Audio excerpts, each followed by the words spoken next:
Punjabi radio USA पेश करता है अज दा दिन सिख इतिहास विच।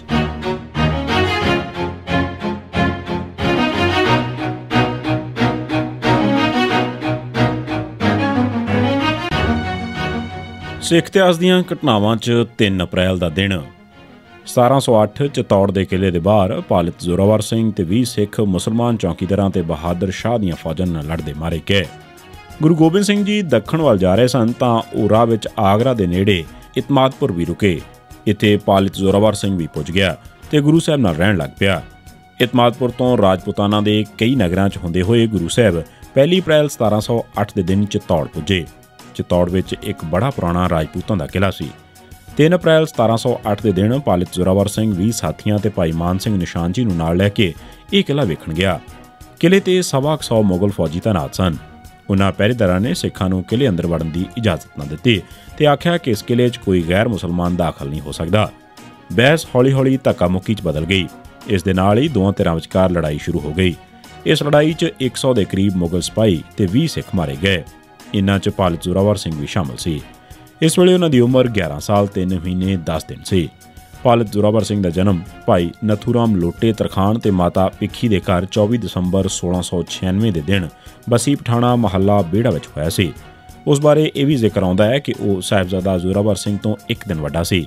इस हिसाब नाल उसका जन्म 16 नवंबर 1696 का होना चाहिए है, क्योंकि साहिबजादा जोरावर सिंह का जन्म 17 नवंबर 1696 का है।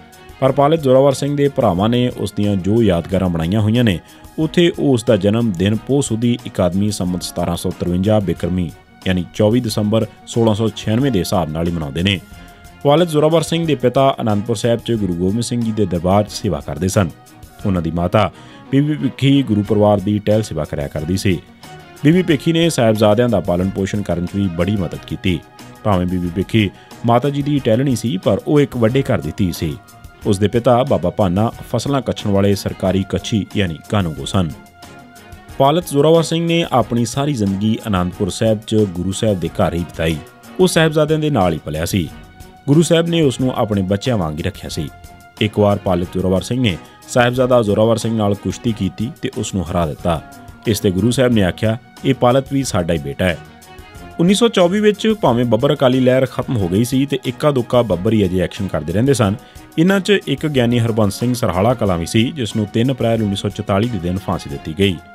3 अप्रैल 1947 के दिन मास्टर तारा सिंह ते पटेल विचकार गलबात हुई। इस मौके पटेल ने कहा सी सिखां नूं साडा साथ देना चाहिए। ताकत भारतीयों के हत्थ आउण मगरों आईनी कमेटी की मीटिंग च सिख स्थान बारे गलबात की जाएगी। 3 अप्रैल 1984 के दिन हरबंस लाल खन्ना के कतल मगरों उसकी लाश नाल जांदे जलूस दौरान दहशतगर्दां ने सिखां ते सिख अदारियां ते हमले कीते। नाल ही जांदी CRPF ने उल्टा 8 मासूम सिख गोलियां नाल भुन दिते। 3 अप्रैल 1990 के दिन पंजाब पुलिस ने सुखदेव सिंह काला और हीरा पुत्र महेंद्र सिंह वासी लालू घुमान गुरदासपुर नूं एक नकली मुकाबले शहीद किया। 1992 जस्टिस अजीत सिंह बैंस ते झूठा केस पा के उसनूं गोल्फ क्लब चों हथकड़ी ला के गिरफ्तार किया गया। खड़कूआ दौरान सिख नौजवानों का कतलेआम करके उन्हां दीआं लाशां नूं दरियावां ते नहरां च रोड़ना शुरू कर दिता गया सी। पंजाब तो हरियाणा ते राजस्थान जांदियां नहरां चों रोज़ कई लाशां निकलदियां सन। हज़ारां लाशां इंज ही सुट्टियां गईयां सन जां लवारस कह के साड़ दित्तियां गईयां सन। जज जसवंत सिंह खालड़ा ने 25,000 लाशां बारे कहा तां उसनूं भी घरों चुक के खत्म कर दिता गया। यही नहीं, खाड़कू परिवारां दीआं धीआं भैणां भी चुक लईआं गईयां। जस्टिस अजीत सिंह बैंस ने सिख बीबियां दे अजिहे सैकड़े केस ज़ाहिर कीते सन।